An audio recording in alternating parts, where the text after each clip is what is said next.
wards on this patch have been taken away. So Chovy going to have to flex a little bit here, as I assume the jungle's probably going to be snapped up. Trundle being left open certainly does raise some eyebrows.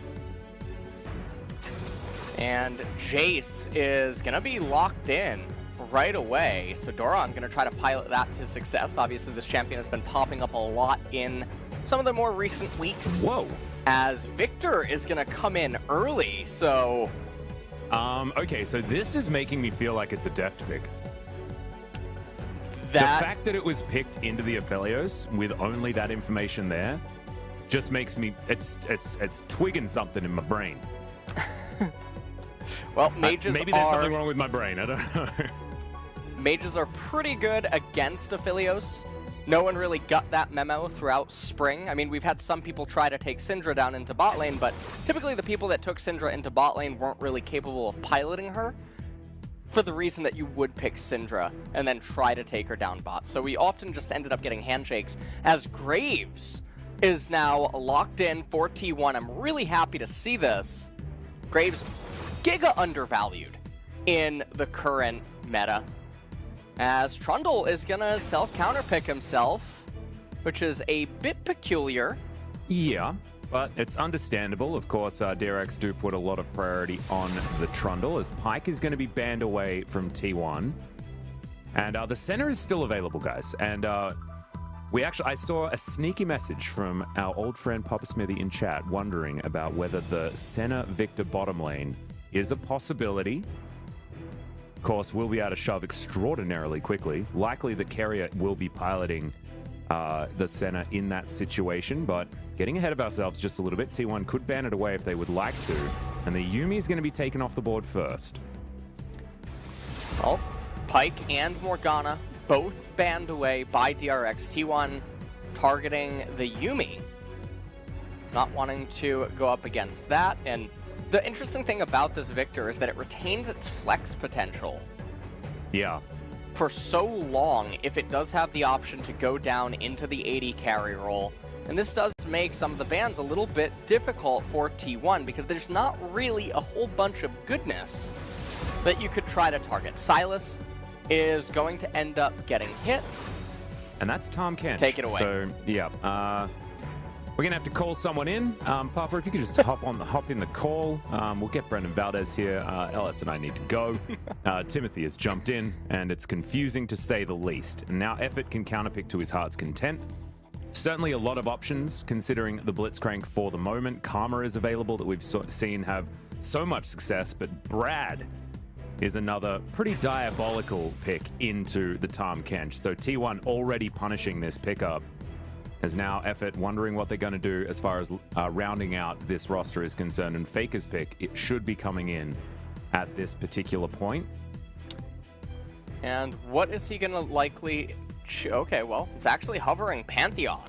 And that could be Pantheon top lane, and then the Ornn going mid. No, it's going to be a swap over to the Akali. Okay, and this is what Chovy is going to have to deal with in this game. So, 20 seconds to go. What does Chovy decide to go with? Does he take away the Victor and use that instead? Certainly can deal with the Akali if you can get yourself to a decent position, and you can shove pretty relentlessly there, but we'll see where Carrier does decide to go. We still have an inkling that it is going to be the Victor on the bottom side, and Gangplank is locked in, so Doran to be piloting the Pirate most likely for the counter matchup into the Ornn, and Chovy will be taking potentially his famous Jace in the mid lane. Deft has also played Jace in international tournaments.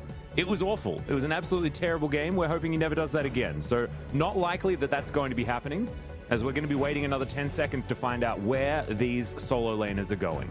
Well, this is going to be 5 seconds remaining, so we'll wait to see what ends up getting locked in. T1 has an enormous amount of scaling, and it's going to be Chovy on the Gangplank. So this is really nice. This is actually one of the matchups where Gangplank can be flexed mid.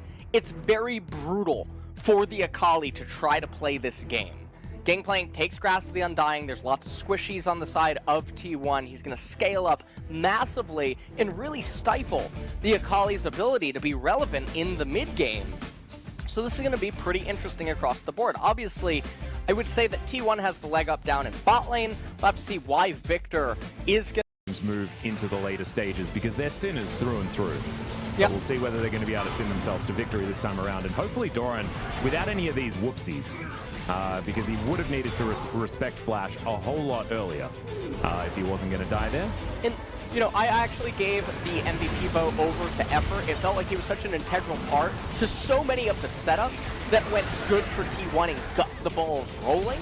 Even if he wasn't the one always getting the kills or having the most flashy things, I think he was overall by far the most consistent and crucial in this Game 1 victory.